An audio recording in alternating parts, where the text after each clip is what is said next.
You cannot claim to believe in democracy unless you have faith in the people, faith in their inherent goodness, faith in their capacity to make the right decisions, given the right information. It is this faith in the people that has shaped my entire political career, and it is this faith that propels me to lead an open and transparent government. I was fully aware of how such agreements had been handled in earlier administrations, but I decided that under my watch, any such agreements should be subject to the appropriate scrutiny of the people's representatives in Parliament, in consonance with the requirements of accountable governance and the teachings of the Constitution. After all, you, the Ghanaian people, had voted massively for change. Therefore, there was simply no way my government would ever keep hidden from you, the people, agreements of such a nature. I believe that the fallout from this decision only shows the growing maturation of our democracy. But for this decision to be open about this agreement, how else would we, the people of Ghana, have ever known that for several decades, Ghana has had defense and security cooperation collaborations with the United States of America? How else would we have known that in some instances, we have provided them with facilities for the movement of personnel and equipment to help some of our neighbors who are facing security and health challenges? And how else would we have exposed the unspeakable hypocrisy of the fraternity of some frontline politicians who make a habit of running with the hares and hunting with the hounds, who secretly wallow in the largesse of the United States of America, while at the same time promote anti-American sentiments to a populist constituency? Submitting this agreement to open scrutiny now allows us to clear the unhealthy fog that has clouded our relations with the United States of America. The conduct of Ghana's foreign policy and its relations with the nations of the world has happily been traditionally above the passions of partisan politics, allowing for the normal differences of approach which will sometimes occur. Our foreign policy has been consistently bipartisan, and no successor government has found the need to tamper with any agreement of a non-commercial nature entered into by its predecessor.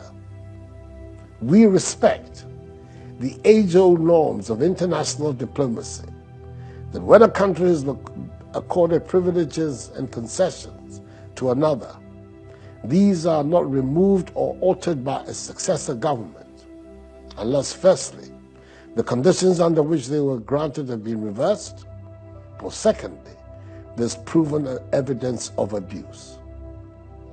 My government came to know that Ghana had entered into a cooperation agreement with the United States of America in 1998, 2000, and under the government of my predecessor in 2015.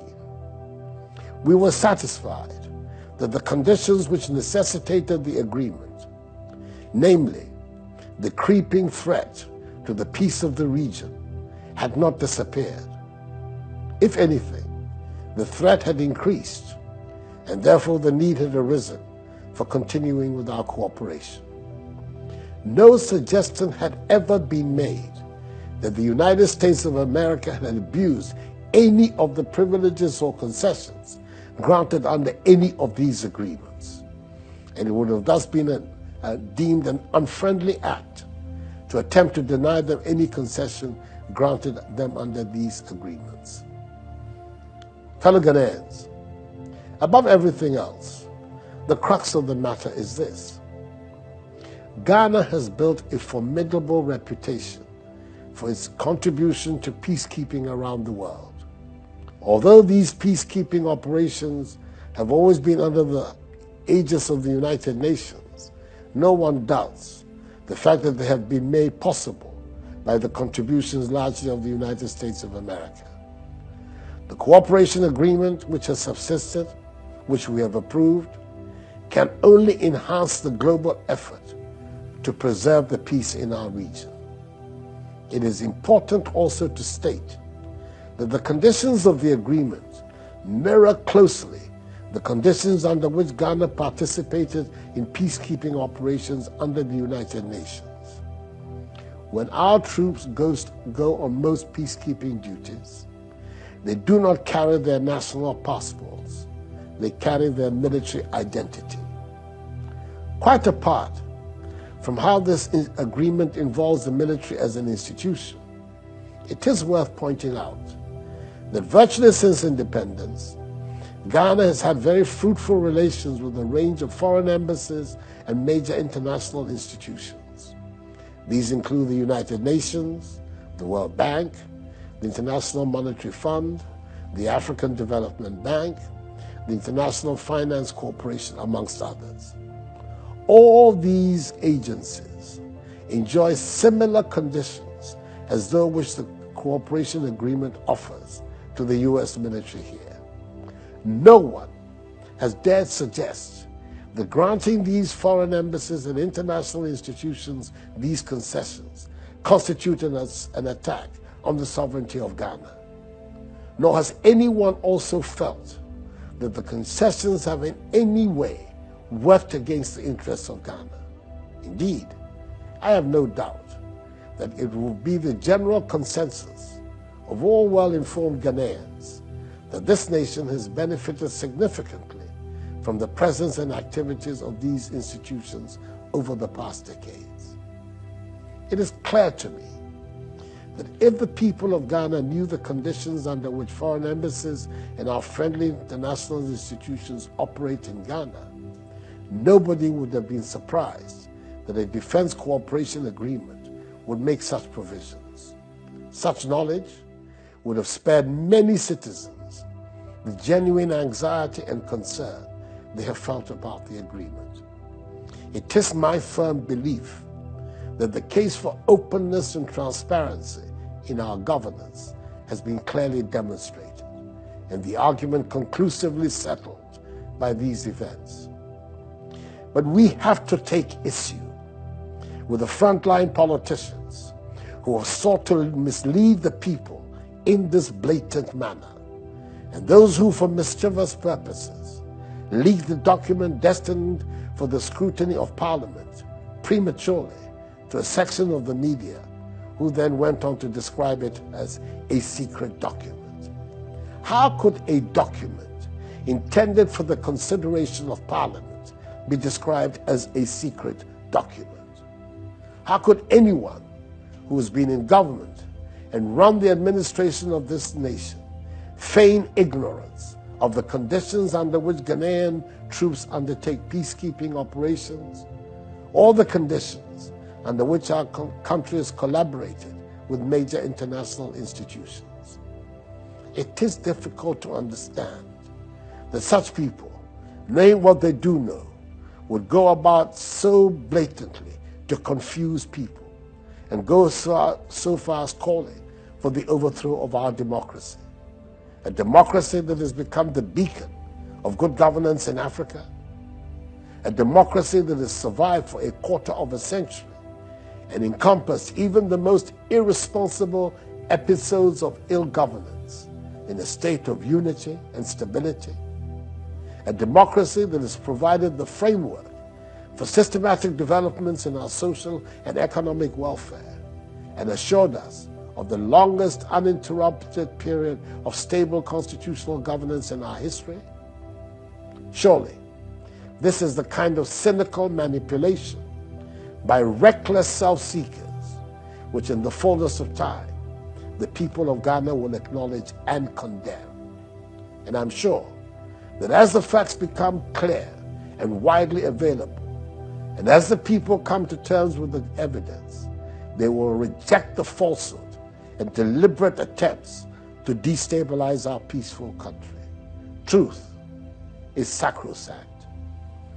So let me state with the clearest affirmation that Ghana has not offered a military base and will not offer a military base to the United States of America.